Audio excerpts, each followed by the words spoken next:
பேணாது பெற்றார் உலர்மண்ணும் அவரை காணாது அமைவில கண். இந்த கண்ணு என்ன பண்ணுது பாருங்க. பேணாது பெற்றார், மேல அன்பு எல்லாம் உண்மையா அவருக்கு இல்லை. பேணாது பெற்றார், இந்த பெட்டல் என்றால் விருப்பம். பேணாது பெற்றார் உலர்மண்ணும் இருக்கா ஒருத்தர், அவர்கிட்ட உண்மையான அன்பு இல்லை, ஆனா அன்பா இருக்கிறார். பேணாது பெற்றார் உலர் மண்ணும் அவரை காணாது அமைவிலக்கண். இந்த கண்ணுக்கு புத்தி இல்லை, அவர் விருப்பம் இல்லாம இருக்கிறார். அவரை போய் பார்க்கணும் பார்க்கணும் பார்க்கணும் அப்படின்னு இந்த கண் ஓரிடத்தில் இல்லை, அலைவாய்ந்து கொண்டு இருக்கிறது.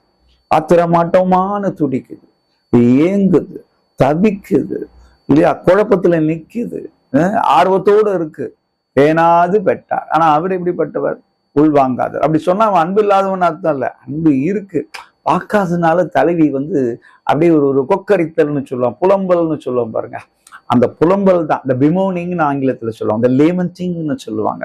இதைத்தான் இந்த தலைவி ரொம்ப அழகா இந்த குரல்ல காட்டுறாரு. இந்த சாலிலுக்கியில ஷேக்ஸ்பியர் ரொம்ப அழகா இதெல்லாம் கொண்டு போவாரு. அதுபோல நம்ம வள்ளுவத்தில் 2000 வருஷத்துக்கு முன்னாடி எழுதின காதல் பாருங்க எவ்வளவு அழகா.